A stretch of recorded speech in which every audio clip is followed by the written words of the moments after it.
Halo, Assalamualaikum warahmatullahi wabarakatuh. Nama saya Rahyu Hanifah NA. Di video kali ini saya akan menjelaskan bagaimana operasional di perbankan syariah atau di bank syariah.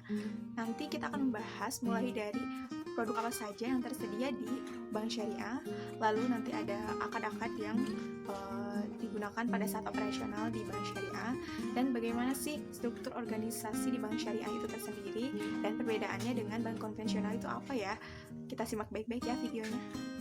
Nah, sama seperti halnya di bank konvensional, di bank syariah juga mereka menawarkan produk perbankan kepada nasabahnya. Hanya saja berbeda dalam penentuan harganya, baik terhadap harga jualnya maupun harga belinya.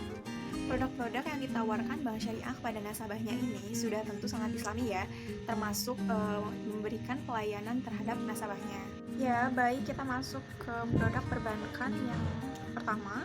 Di sini ada al-wadiah atau simpanan. Jadi al-wadiah ini merupakan titipan atas simpanan pada bank syariah.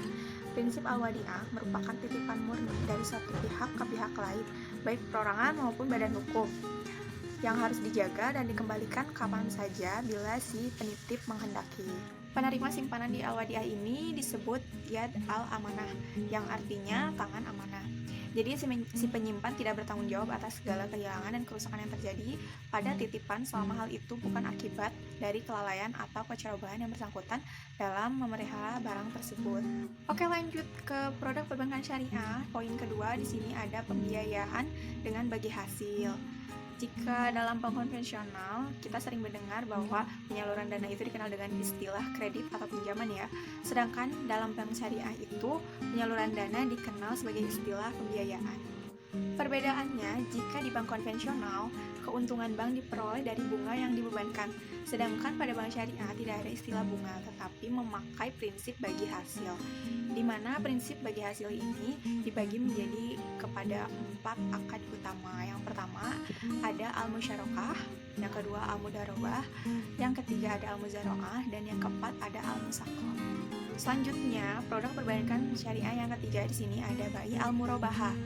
Jadi bai al-murabahah ini merupakan kegiatan jual beli pada harga pokok dengan tambahan keuntungan yang disepakati. Jadi dalam hal ini si penjual itu terlebih dahulu memberitahukan harga pokok yang ia beli ditambah dengan keuntungan yang diinginkannya. Yang keempat ada bai as-salam. Bai as-salam adalah pembelian yang diserahkan di kemudian hari, sedangkan pembayarannya dilakukan di muka. Prinsip yang harus dianut adalah harus diketahui terlebih dahulu jenisnya, kualitasnya, dan jumlah barang, dan hukum awal pembayaran harus di dalam bentuk uang. Produk yang kelima adalah bai al-istisna.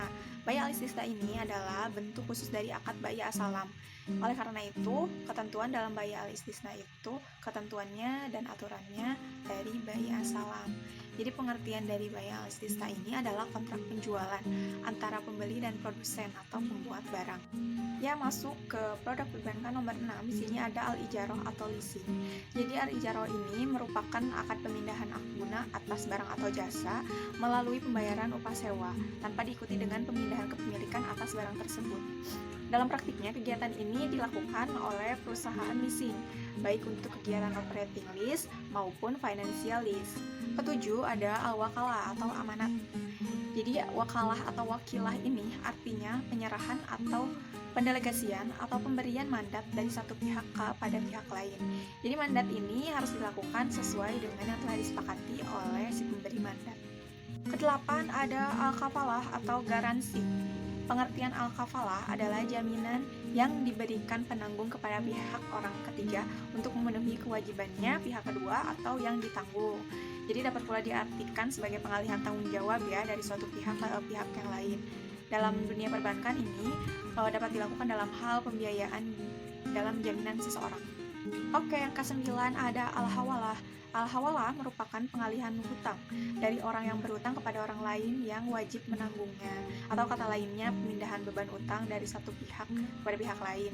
Dalam dunia keuangan atau perbankan dikenal sebagai kegiatan anjak piutang atau factoring. Yang terakhir, yang ke-10 produk perbankan syariah ini adalah arahan. Jadi ini artinya jaminan ya. Jadi arahan ini adalah kegiatan menahan salah satu harta milik si peminjam sebagai jaminan atas pinjaman yang diterimanya. Jadi kegiatan seperti ini tuh dilakukan seperti jaminan utang atau gadai. Oke, sekarang kita masuk ke akad dan aspek legalitas. Jadi, dalam bank syariah, akad yang dilakukan memiliki konsekuensi duniawi dan ukhrawi karena akad yang dilakukan berdasarkan hukum Islam.